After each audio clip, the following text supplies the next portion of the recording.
హిమాలయ పర్వతాలపై ఓ సరస్సు ఉంది. దానికి అంతుబట్టని మిస్టరీ ఉంది.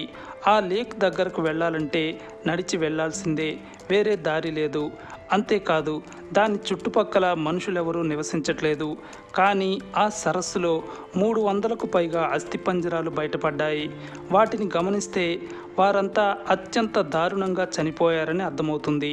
మరో చిత్రం ఏంటంటే, వారంతా ప్రపంచంలోని వేర్వేరు దేశాలకు చెందిన వారని పరిశోధనల్లో తేలింది. అంతేకాదు, వారంతా ఒకేసారి చనిపోలేదు, వేర్వేరు సమయాల్లో చనిపోయారు. కానీ ఎందుకు అనేది తెలియలేదు. వారంతా ఈ సరస్సు దగ్గరకు ఎందుకు వచ్చారు? వారిని అక్కడ ఎవరైనా చంపేశారా, లేక ఏదైనా ప్రాణం తీసిందా? ఇదో పాత అంతుబట్టని మిస్టరీ. దీనిపైన జరిపిన ఓ పరిశోధన ఈ మిస్టరీని మరింత మిస్టరీగా మార్చింది. మనం చెప్పుకుంటున్నది స్కెలిటన్ లేక్ గురించి. దీన్ని రూప్కుంద్ సరస్సు అని కూడా అంటారు. ఎందుకంటే ఇది చూడటానికి ప్రమిద ఆకారంలో ఉంటుంది. ఉత్తరాఖండ్లో ఉన్న ఈ సరస్సు సముద్ర మట్టానికి 16,500 అడుగుల ఎత్తులో ఉంది. ఈ సరస్సు సంవత్సరంలో 11 నెలలు గడ్డకట్టి ఉంటుంది. ఈ కారణంగానే వందల కొద్దీ అస్థిపంజరాలు సరస్సులో స్థిరంగా ఉన్నాయి. వాటిని 1942లో కనిపెట్టారు. అయితే ఆ ఎముకల గోళ్ళు అక్కడ అప్పటికే వందల ఏళ్ల నుంచి ఉన్నాయి.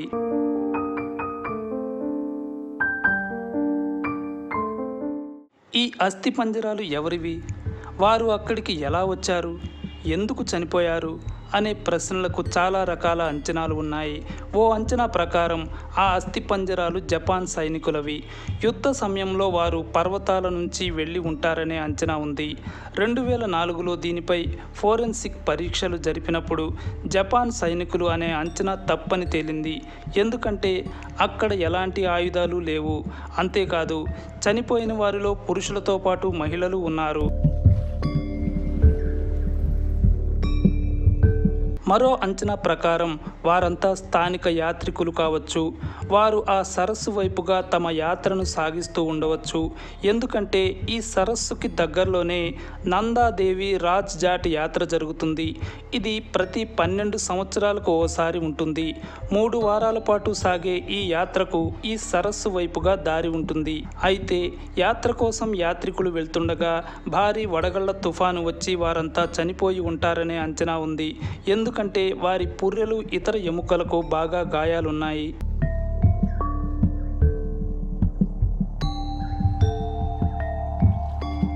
మరో కథ కూడా ప్రచారంలో ఉంది. ఆ సరస్సుకు దగ్గరలో ఓ దేవత ఉండేదని, భక్తులు ఆమెను సరిగా పట్టించుకోకుండా నిర్లక్ష్యంగా వ్యవహరించడంతో ఆమెకు ఆగ్రహం వచ్చి ఇనుములా గట్టిగా ఉండే వడగళ్లతో తుఫాను కురిపించిందని స్థానికులు నమ్ముతారు. అందువల్లే వారు చనిపోయారని అంటారు. ఈ ప్రచారాలను బట్టి సరస్సు వైపుగా యాత్రికులు వెళ్ళేవారని, వడగళ్ల తుఫాను వల్ల వారు చనిపోయారని అనుకోవచ్చు. అదే నిజమైతే ఇక్కడితో మిస్టరీ వీడినట్లే. అయితే తాజా పరిశోధనలు మిస్టరీని కొనసాగించాయి.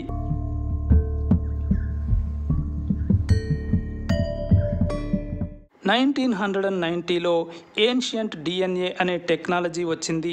దీన్ని ఏ-డిఎన్ఏ అంటున్నారు. ఇదివరకు మృతదేహాల వెంట్రుకలు, తాజాగా చనిపోయిన వారి ఎముకల ఆధారంగా ఎనాలిసిస్ చేసేవారు. ఏ-డిఎన్ఏలో మాత్రం వందలు, వేల ఏళ్ల కిందట చనిపోయిన వారి ఎముకల్ని కూడా ఎనాలిసిస్ చేయగలరు. తద్వారా పూర్వీకుల ఎముకల్ని పరిశీలించేందుకు వీలైంది. దాదాపు 10 ఏళ్ల కిందట స్కెలిటన్ లేక్లోని అస్థిపంజరాల్ని కొత్త టెక్నాలజీతో పరిశీలించారు. ఈ అధ్యయన వివరాల్ని 2019లో పబ్లిష్ చేశారు.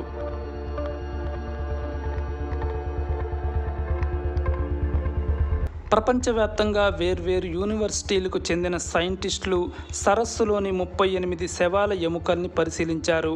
అంటే మొత్తం శవాల్లో అవి 10% అనుకోవచ్చు. వారు ఎప్పుడు చనిపోయారు, ఎక్కడి నుంచి వచ్చారు అనేది కనుక్కునే ప్రయత్నం చేశారు. షాకింగ్ విషయం తెలిసింది. ఆ 38 మంది వేర్వేరు ప్రాంతాల వారిని తెలిసింది. వారిలో కొందరు భారతీయులు ఉన్నారు, మరికొందరు యూరప్ దేశాల వారు ఉన్నారు. ముఖ్యంగా తూర్పు మధ్యధరా ప్రాంతానికి చెందిన వారు ఉన్నారు. అంటే గ్రీస్ దేశానికి చెందిన వారు ఉన్నారు.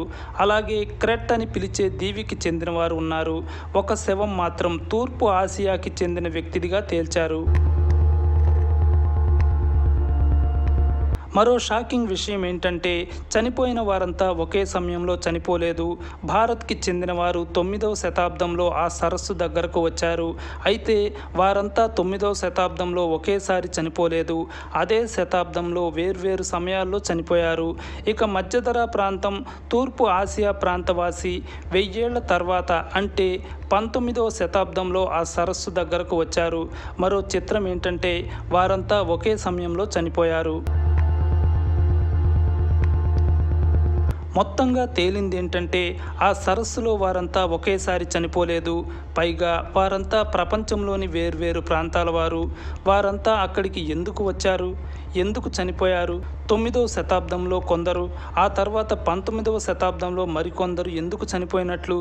నిజానికి ఈ సరస్సు ఉన్న ప్రాంతం ప్రమాదకరమైనదేమీ కాదు. అక్కడ తుఫాన్లు వచ్చే అవకాశాలు తక్కువే.